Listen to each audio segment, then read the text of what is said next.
Calogero Russello, Domenico Di Vitale, Angelo Sciara, Gaetano Morello Baganella, Pietro Chianetta e Gerlando Luparello.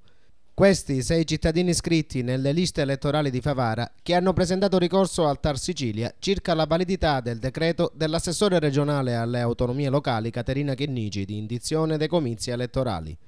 Gli stessi contestano, attraverso i legali, gli avvocati Ignazio Valenza e Giacomo Triolo, il decreto dell'assessore Chinnici circa l'indizione dei comizi, poiché, dicono, è stato firmato prima ancora che il presidente della regione Lombardo accogliesse le dimissioni del sindaco Russello e nominasse il commissario straordinario. Ci sono 6 cittadini favaresi iscritti nelle liste elettorali di Favara che hanno chiesto la nostra assistenza perché ritengono che il decreto assessoriale con il quale l'assessore agli enti locali ha indetto le elezioni sia inficiato da profili di illegittimità.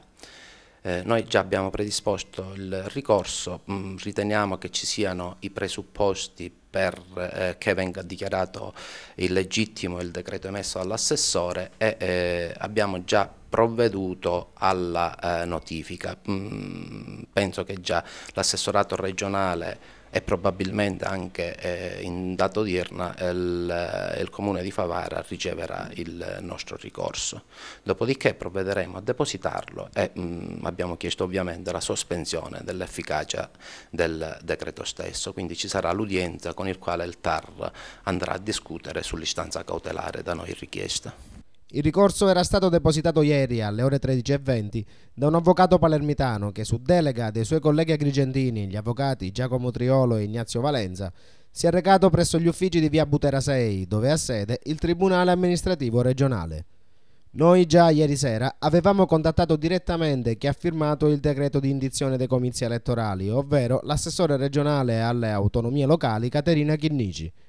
L'assessore, assente per motivi istituzionali, ha risposto mediante il suo portavoce, secondo il quale non ci sarebbero problemi per il regolare svolgimento delle elezioni a Favara.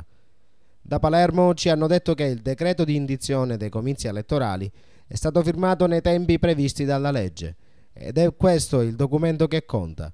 Diverso, dicono, è il decreto di scioglimento del Consiglio Comunale e nomina del commissario straordinario che viene firmato dal governatore su proposta dell'assessore alle autonomie locali. Documento per il quale la legge non prevede termini di scadenza. Nel caso di Favara il decreto di scioglimento è successivo a quello di indizione dei comizi elettorali, ma non bisogna fare confusione tra i due atti. È tutto in regola, hanno assicurato da Palermo.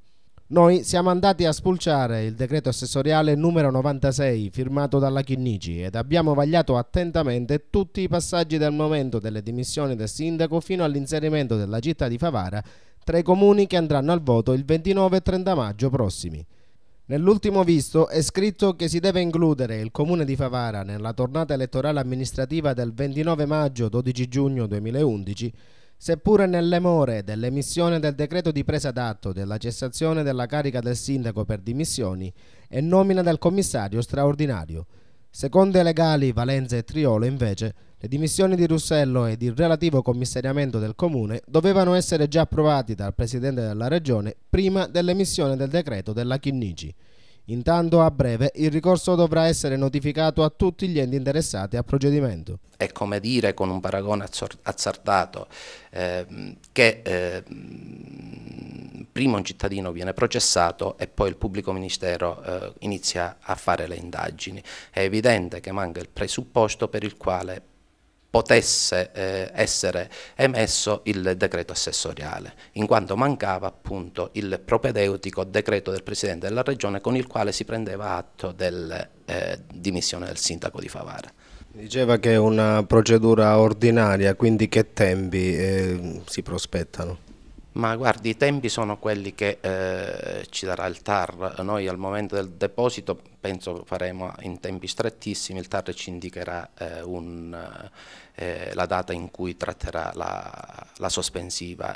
Nel pieno rispetto della legge si va anche a sensazione. Qual è la sua sensazione su questo ricorso? Ma io e il collega Triolo abbiamo valutato che ci siano profili di legittimità e quindi siamo fiduciosi nell'accoglimento del ricorso. Alla fine l'ultima parola sarà del TAR, ovviamente.